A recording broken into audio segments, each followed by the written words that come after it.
आपने अक्सर लोगों को ये बोलते हुए सुना होगा कि कानून तो अंधा होता है। कानून अंधा होता है, जज नहीं, उसे सब दिखता है।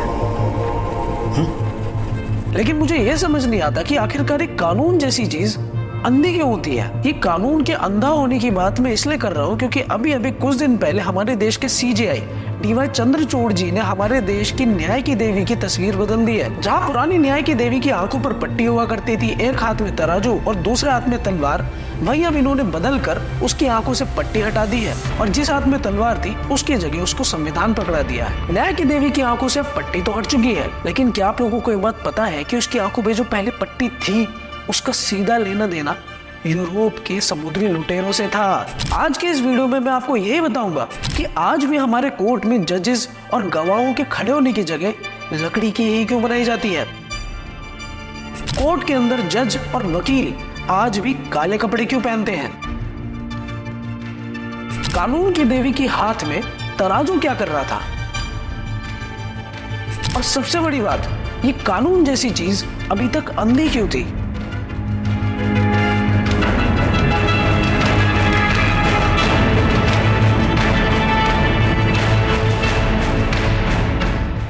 जब मैं 10-12 साल का था तो मैंने पहली बार ये बात सुनी थी कि कानून अंधा होता है। तब थोड़ी देर के लिए तो दिमाग में आया था कि कानून अंधा क्यों होता है, लेकिन फिर मुझे लगा कि इतने बड़े लोग इस बात को कह रहे हैं तो गलत थोड़ी ना कह रहे होंगे। और मैं इस बात को बहुत अच्छे से जानता हूँ कि आप लोगों के दिमाग में भी ये बात कभी ना कभी तो आई होगी, लेकिन आप लोगों ने भी इसे यही समझ के स्वीकार कर लिया होगा कि इतने सारे लोग कह रहे हैं तो गलत थोड़ी ना कहेंगे। असलियत में इंसान का दिमाग कुछ इसी तरीके से काम करता है कि जिस बात को ज्यादा लोग कह रहे होते हैं वो अक्सर उसे सच मान लेता है। हमसे पहले वाली एक पीढ़ी और हमारी पीढ़ी ने बचपन से यही सुना कि कानून अंधा होता है, लेकिन हमारे देश में अंग्रेजों के आने से पहले कानून अंधा नहीं हुआ करता था। कानून अंधा कैसे हुआ, इसको समझने के लिए हमें इसका इतिहास समझना पड़ेगा और समझने के लिए हमें चलना पड़ेगा 16वीं शताब्दी में, जहां अटलांटिक महासागर के अंदर एक व्यापारी जहाज को कुछ समुद्री लुटेरे लूट रहे हैं।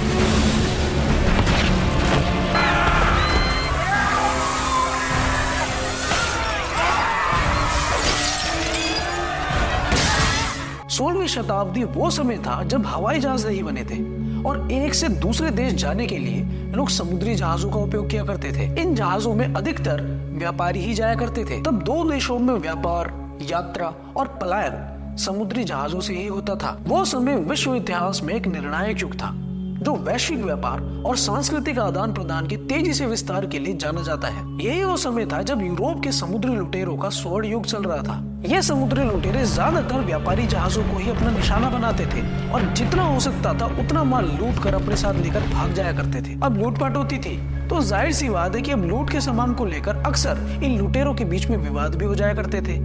इसीलिए ही इन विवादों को निपटाने के लिए इन्होंने अपनी एक अदालत भी बना रखी थी। इसके अंदर लुटेरों का सरदार ही इनका न्याय कर दिया करता था। यह अदालतें अक्सर जहाज के ऊपर ही लगा करती थी, जिसके अंदर सबसे आगे एक ऊंचे स्थान पर एक लकड़ी की बेंच हुआ करती थी, जिस जगह पर लुटेरों का सरदार बैठा करता था। यह जगह बाकी जगहों से थोड़ी ऊंची हुआ करती थी ताकि लुटेरों का सरदार सबको देख सके। सरदार के बैठने की जगह के बिल्कुल सामने बाईं और दाईं तरफ दो कोनों में दो लकड़ी के तख्त बने होते थे, जिनके ऊपर विवाद करने वाले दोनों पक्षों के दो लुटेरे खड़े हुआ करते थे और इन दोनों तख्तों के और पीछे दूसरे लोगों के बैठने के लिए बेंच बनी होती थी। और क्योंकि यह अदालत जहाज पर ही लगा करती थी, इसलिए वहाँ लुटेरों के सरदार के बैठने की जगह, लुटेरों के खड़े होने का एक कटघरा और बाकी सारे लुटेरों के बैठने की जगह लकड़ी की ही बनी होती थी। इस न्याय की प्रक्रिया के शुरू होने से पहले ही लुटेरों का सरदार अपनी आंखों पर एक पट्टी बांध लिया करता था ताकि वो इन दोनों लुटेरों को देख ना पाए और उन लुटेरों में से किसी एक से उसका आपसी संबंध इस न्याय के बीच में ना आए। इसी के साथ साथ सरदार अपने हाथ में एक तराजू भी ले लिया करता था। तराजू इसलिए काम आता था कि लूटे गए सामान को वो बराबर तोल ले और दोनों लुटेरों में अपने अपने हिस्से के हिसाब से वो बांट सके। अब समुद्री लुटेरों की ये न्याय की प्रक्रिया देखकर कहीं आपके भी दिमाग में वही तो नहीं चल रहा जो मेरे दिमाग में चल रहा है। आपको भी कहीं हमारे देश के आज के कोर्ट याद तो नहीं आ रहे।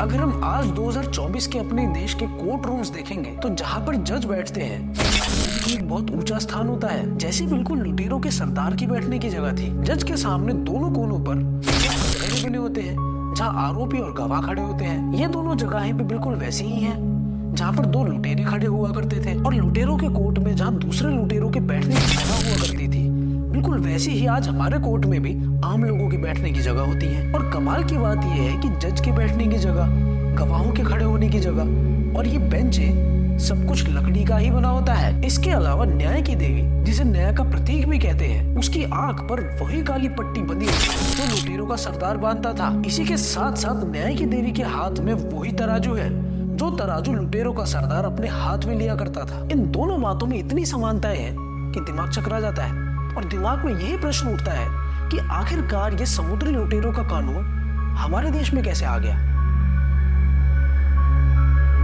अंग्रेजों का हमारे देश में व्यापारियों के रूप में पहला कदम सन 1608 में पड़ा था, जब कप्तान विलियम हॉपकिंस ने मुगल सम्राट जहांगीर से अनुमति प्राप्त करके सूरत में कारखाना स्थापित करवा लिया। उस समय अंग्रेज William Hopkins east India company के अंतर्गत यहाँ आया था। ईस्ट इंडिया कंपनी की स्थापना अंग्रेजों के भारत में आने से 8 साल पहले 1600 में ही की गई थी। इस कंपनी को बनाने के लिए उस समय के इंग्लैंड के राजा चार्ल्स प्रथम ने उन लोगों का चयन किया जो एक नंबर के धूर्त, चालाक और अपराधी थे। ये तीनों खूबियां थोड़ी बहुत तो इंग्लैंड के सभी लोगों में थी, लेकिन सबसे ज्यादा जिनमें ये थी वो थे वहां के पायरेट्स, यानी कि समुद्री लुटेरे। इन समुद्री लुटेरों के अंदर भावना नाम की तो चीज ही नहीं थी। इन लोगों के अंदर मानवता बिल्कुल शून्य थी। ये बिल्कुल निर्दयता से किसी भी जहाज को लूट लेते थे और उस जहाज के लोगों को मार तक दिया करते थे। ऐसा समझना गलत नहीं होगा कि समुद्री लुटेरों की ये फौज बिल्कुल निर्दयी जानवरों की फौज थी। ईस्ट इंडिया कंपनी की नींव रखने में यही विचार था कि जिस देश से जहाज आ रहे हैं, क्यों ना सिर्फ इनको लूटने की बजाय उस देश का भी पता लगाया जाए। अगर ये लूटा हुआ सामान इतना कीमती है तो उस देश में कितने कीमती रत्न होंगे। इसी विचार के साथ ईस्ट इंडिया कंपनी के बनने के 8 सालों के अंदर ही विलियम हॉपकिंस भारत आदम का और फिर 18वीं शताब्दी आते आते अंग्रेज अपने छोटे मोटे प्रयास करते रहे, लेकिन उन्हें सफलता मिली साल 1757 में, जब अंग्रेजों की तरफ से रॉबर्ट क्लाइव ने उस समय के बंगाल के नवाब सिराजुद्दौला को हराकर बंगाल पर कब्जा कर लिया। बंगाल पर कब्जा करने के बाद साल 1774 में अंग्रेजों ने पहली बार अपने लिए एक कोर्ट बनाया, जिसे कलकत्ता का सर्वोच्च न्यायालय कहा जाता था। अंग्रेज पेशे से व्यापारी थे और व्यापारियों में भी उसी तरीके के विवाद हुआ करते थे जैसे समुद्री लुटेरों में हुआ करते थे। इसी न्यायालय में पहली बार अंग्रेजों ने वो न्याय लागू किया जो वो जहाजों को लूटने के बाद अपने जहाजों पर किया करते थे।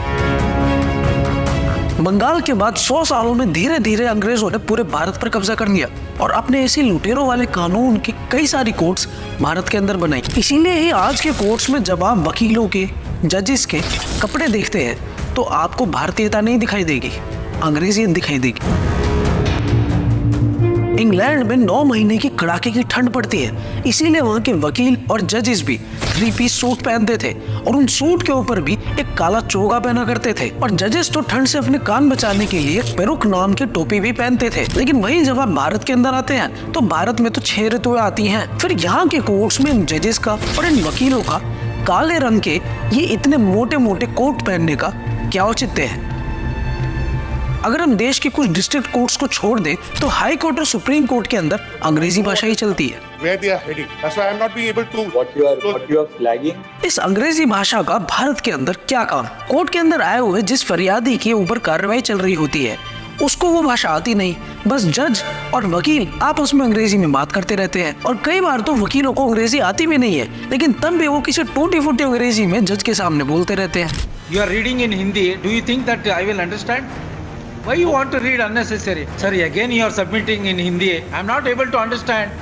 अब इस केस में जज को भी हिंदी आती है, वकील को भी हिंदी आती है, फरियादी को भी हिंदी आती है, लेकिन पता नहीं किस मजबूरी में ये तीनों लोग आपस में अंग्रेजी में बात कर रहे होते हैं। हमारे न्यायालयों का डिजाइन अंग्रेजी, हमारे न्यायालय में पहनने वाले कपड़े अंग्रेजी, उसमें बोली जाने वाली भाषा अंग्रेजी। सिर्फ इतना ही नहीं, न्यायालयों में जो न्याय दिया जा रहा है उसका तरीका भी अंग्रेजी ही है। जब लुटेरों के जहाज पर न्याय किया जाता था तो उसके अंदर एक सबसे मुख्य बात यह हुआ करती थी कि अगर किसी एक लुटेरे ने दूसरे लुटेरे का ज्यादा सामान ले लिया है तो उसको दूसरे दूसरे लुटेरे को पैसों में हर्जाना दे देना होता था और केस खत्म हो जाया करता था। इन लुटेरों की नजर में वो पैसे दे देना ही न्याय हुआ करता था। इन अंग्रेजों ने न्याय को पैसों से जोड़ के रखा था।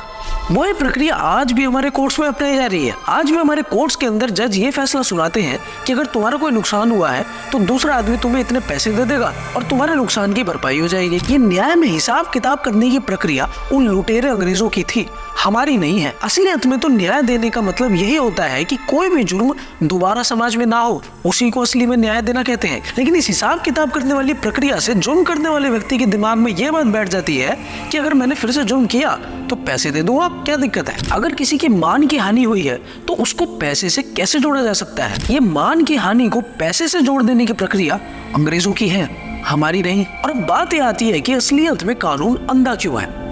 अंधा इसलिए है क्योंकि इस प्रक्रिया के अंदर जज के सामने सिर्फ सबूत ही सब कुछ है। केस की पहली तारीख को मुझे मालूम होता है मुजरिम कौन है। मैं यहाँ बैठा रहता हूँ और एविडेंस का इंतजार करता रहता हूँ। एविडेंस अब आएगा, एविडेंस तब आएगा। गटर खड़ा हो जाता जी, फाइलों पे फाइलें चढ़ती चली जाती हैं, लेकिन एक पेपर मेरे सामने नहीं आता। एक पेपर जिसको मैं सही मायने में बोल सकूं कि ये एविडेंस है। इस प्रक्रिया के अंदर आदमी के स्वभाव को नहीं गिना जाता है, बल्कि सिर्फ सबूतों को गिना जाता है। और सबूत तो कोई भी पेश कर सकता है। इस अंग्रेजों की न्याय प्रक्रिया में ये तो सिद्ध हो चुका है कि जिसके पास ज्यादा पैसा होता है वो उतने ही नकली सबूत प्रस्तुत कर देता है और केस जीत जाता है। अंग्रेजों की इस न्याय की प्रक्रिया में जजों की सिर्फ एक दिक्कत नहीं है, बल्कि वकीलों की भी है। वकीलों की ये दिक्कत है कि वकील पैसे से चलते हैं। इसमें पैकेज के सारे ऑप्शंस हैं। ये देखिए, अगर आपको केस लंबा चलाना है तो 15 लाख, और सजा कम करानी है तो 25 लाख, और बाइज्जत बरी होना है तो 50 लाख। और ये तो जाहिर सी बात है कि सभी वकील एक जैसे नहीं होते। कोई ना कोई एक वकील तो बोलने में ज्यादा चतुर होता है और उस चतुर वकील को पैसे वाला आदमी खरीद लेता है। इसीलिए इस प्रक्रिया में हमेशा पैसे वाला आदमी जीतता है। आप किसी भी शहर में चले जाइए, किसी भी गांव में चले जाइए, गली नुक्कड़ पर खड़े होकर किसी भी आदमी से ये पूछ लीजिए क्या उसे हमारे देश की न्याय व्यवस्था में सच में विश्वास है। मुझे पूरा विश्वास है कि वो व्यक्ति आपको संतोषजनक उत्तर नहीं दे पाएगा, क्योंकि हमारे देश का बच्चा बच्चा इस बात को समझ गया है कि इस न्याय की प्रक्रिया में दो सबसे बड़ी दिक्कतें हैं। एक तो सबसे पहली ये कि इस न्याय की प्रक्रिया में बहुत देर लगती है, और दूसरी ये कि न्याय मिलने की कोई गारंटी ही नहीं है। हमेशा पैसे वाला आदमी जीत जाता है। अंग्रेजों की इस न्याय की व्यवस्था को आज भी हमारे देश के लोग स्वीकार नहीं कर पाए। क्यों? क्योंकि यह व्यवस्था हमारी है ही नहीं। यह व्यवस्था स्वदेशी नहीं है, मतलब कि हमारे देश के लोगों ने इसका निर्माण नहीं करा, किसी और देश का निर्माण करा और ये हमारे ऊपर थोप दी गई। इसीलिए दूसरी चीज के ऊपर हमारे लोगों का आज तक विश्वास नहीं हो पाया है, और इसीलिए ही CJI DY चंद्रचूड़ जी ने भी ये बात कही थी। This is also a problem which we see as judges.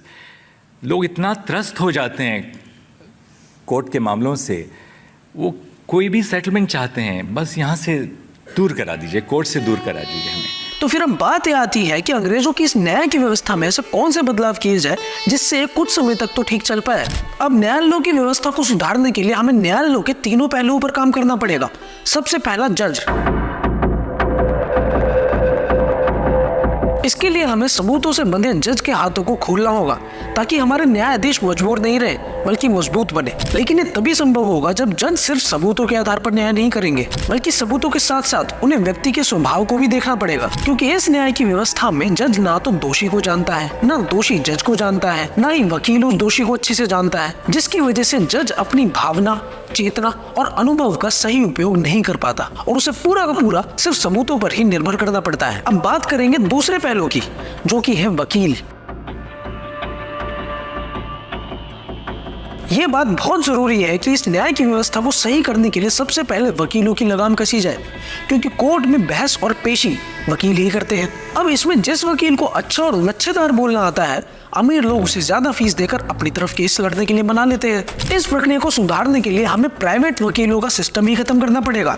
सभी वकील सिर्फ सरकारी सैलरी पर ही लड़े। जिस तरीके से सरकारी हॉस्पिटलों के अंदर सरकारी डॉक्टरों को यह अनुमति नहीं होती कि वो बाहर कोई भी क्लिनिक खोल सकते हैं, उसी प्रकार से इन वकीलों को भी सिर्फ सरकारी सैलरी पर ही रखा जाए और प्राइवेट वकीलों को केस लड़ने की अनुमति ही ना दी जाए। जब ये सरकारी वकील किसी से अतिरिक्त पैसा नहीं ले पाएंगे तो ये उसके पक्ष में झूठी बातें भी नहीं रखेंगे। अब हम आते हैं तीसरे पहलू के ऊपर, जो कि है भाषा। कोर्ट के अंदर न्याय की प्रक्रिया में कम्युनिकेशन एक सबसे अहम घटक है। अंग्रेजी भाषा की वजह से ये कम्युनिकेशन ही ढंग से नहीं हो पाता। अगर एक केस हमारे देश के तमिलनाडु राज्य के अंदर हो रहा है तो जज अंग्रेजी में बात कर रहा है, वकील उससे अंग्रेजी में बात कर रहा है और जो फरियादी है उसको ये भाषा समझ नहीं आ रही। तो इसके सुधार के लिए वहाँ पर ट्रांसलेटर का होना बहुत जरूरी है, जो कि जज की बात वकील को समझाए, वकील की बात फरियादी को समझाए, फरियादी की बात जज को समझाए। उस कोर्ट के अंदर किसी के भी ऊपर यह मजबूरी ना हो कि उन्हें कोई दूसरी भाषा बोल के अपनी बात समझानी है। न्याय की प्रक्रिया में सुधार करने के जो 3 पहलू मैंने आपको बताए हैं, ये फिर भी टेम्पररी सॉल्यूशन है। अगर हमें इस व्यवस्था का परमानेंट सॉल्यूशन करना है तो उसके लिए तो हमें अपनी पुरानी गांवों की पद्धतियों को समझना पड़ेगा। आज लोगों को उनके गांव में रोजगार नहीं मिल रहा है, इसीलिए लोग गांवों को छोड़कर शहरों में आ गए हैं। इसी तरीके से जो जज न्यायालय में बैठा है वो भी अपने किसी दूसरे राज्य को छोड़कर वहां पर जज बना है। इसीलिए ना वो जज उस आदमी को जानता है और ना ही वो आदमी उस जज को जानता है। आज जिन कोर्ट्स को आप देख रहे हैं, इनकी उपज तभी होती है जब समाज आपस में टूटा हुआ होता है। जब समाज मजबूत होता है और लोगों को उनके गांव में ही रोजगार मिल रहा होता है तो लोग अपने गांव में ही न्याय प्रक्रिया करते हैं। जिस तरीके से पहले हमारे गांव में पंचायत की व्यवस्था हुआ करती थी, उसके अंदर जो पंच हुआ करते थे वो गांव के एक एक आदमी को अच्छे से जाना करते थे। उन्हें ये बात पता होती थी कि कौन ज्यादा गुस्सैल है, कौन शांत है। अगर कभी कोई गुस्सैल शांत के ऊपर ये आरोप लगा रहा होता था कि शांत वाले ने उसके ऊपर हाथ चलाया है, तो गांव के सरपंच इस बात को जानते थे कि शांत वाला कभी भी गुस्सैल वाले पे हाथ नहीं चलाएगा और ये बात झूठ कह रहा है। उन्हें सिर्फ सबूतों का आधार नहीं लेना पड़ता था। इसीलिए जब समाज मजबूत होगा, लोग अपने गांवों में ही रहेंगे, तभी उनको अच्छे से न्याय मिल पाएगा। आज हमारा समाज पूरी तरीके से टूटा हुआ है। गांव के अंदर पंचायत की व्यवस्था खत्म हो गई। लोग पूरे तरीके से पुलिस के ऊपर निर्भर करते हैं। 2 लोगों में लड़ाई होती है, वो आपस में नहीं सुलझाते, पुलिस को बुलाते हैं। फिर जब पुलिस से भी मामला नहीं सुलझता तो लोग कोर्ट तक जाते हैं। जब समाज मजबूत होता है तो लोग अपने ही गाँव में पंचायतों की व्यवस्था कर लेते हैं। न्याय की प्रक्रिया को सुधारने का रास्ता अर्थव्यवस्था से होकर गुजरता है। अगर हम अपने देश के लोगों को उनके गाँव में ही रोजगार देने में सफल हुए तो पहली बात तो लोगों के बीच में इतने विवाद ही नहीं हुआ करेंगे, और अगर होंगे भी तो लोग अपनी पंचायतों में उन्हें आसानी से सुलझा लेंगे। वो 2 बातें जो हमारी आज की न्याय व्यवस्था में हमें नहीं मिलती, उन गाँव की पंचायतों में मिलेंगी। पहला तो ये कि न्याय जल्दी मिलेगा, दूसरा न्याय की गारंटी होगी। और जब न्याय की प्रक्रिया का पूरे तरीके से डिसेंट्रलाइजेशन हो जाएगा तो हमारे आज के इन कोर्ट्स के ऊपर भी वजन कम हो जाएगा। If you look at the number of pending cases in this country, there are about 4.32 crore total pending cases. 69,000 of them in the Supreme Court, a backlog of about 59 lakh across 25 high courts. तो मैं उम्मीद करता हूँ कि भारत सरकार इसके ऊपर कुछ चिंतन करेगी। साथियों, इस वीडियो में तो बस इतना ही। मेरा नाम है शिवांक यादव। मिलता हूँ आपको अगली वीडियो। तब तक के लिए नमस्कार, जय हिंद।